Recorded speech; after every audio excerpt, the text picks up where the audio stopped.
ดินก็ของรัฐเนาะแปลว่าคำพูดในที่ส่วนนี้เ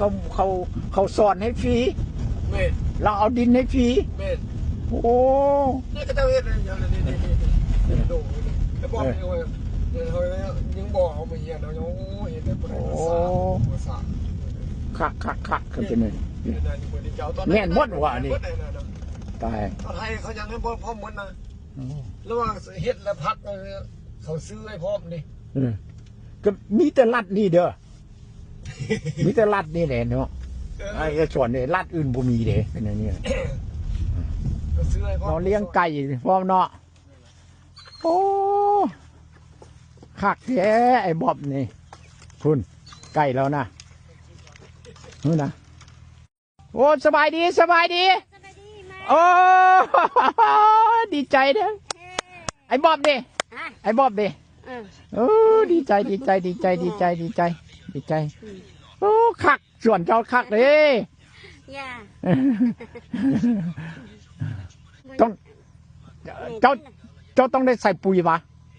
ใส่น้อยหนึ่งใส่น้อยนึงจะโดนยังใส่เท่านึงวะน้อสัตว์เท่านึงละใส่แต่เท่าเดียววะปู่เท่าเดียวโอ้เอาได้เลยใส่เท่าเดียวได้เลยดินมันงามเนาะงามดินมันงามจิตเจิงแล้วคนจะมาอยู่น้ำเจ้าพี่ได้วันนี้นะมาโอ้ค่อยมักได้วันนี้นะค่อยมักได้นี่นะโอ้ค่อยจะมาอยู่น้ำเจ้านี่เลยมาแม่ไปขายอันนี้มาขายเตะมากนั่นโอ้เจ้าเอาหมากไปขายเอามากนั่นได้เงิ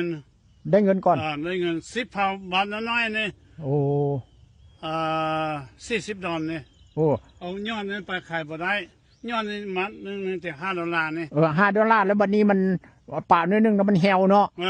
มันเหี่ยวมันยุบลงเขาไปเบิ่งทางนั้นแน่สวนโอ้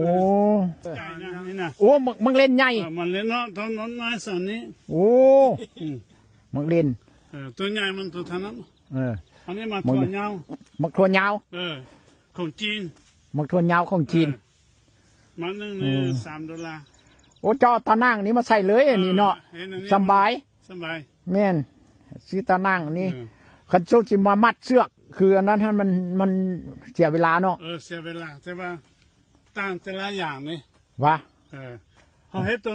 ตัวนี้ใส่เท่านั้นแต่ว่าเวลาลมพัดไปพัดมาแล้วเอามามันมัดดิโอ้อันนี้คันลมพัดลมพัดมาก็แล้วก็สลีหวานอันนี้สลีหวานแต่ว่าดินนี่มันงามเด้ไอ้บอกบนคือดินอยู่บ้านค่อยได้ดินอยู่ล็อกฝืนมันบ่ได้งามมันบ่ได้เป็นอันนี้ทางสุดท้ายนะมาปลูกหมากสีขาวนะมันต้นมาอันนี้ไปขายนี่บ่แม่นเจ้าเอาใบมันนี่ว่าไปขายเอาใบเอาหมากเลยหมากใหญ่มาแล้วเอาหมากใหญ่เท่านี้โอ้มันคือกันกับกะหล่ำปีคือกันกะหล่ำปีแต่มันน้อยมันน้อยโอเคใหญ่สันนี่โอ้คนมีการมากินเลย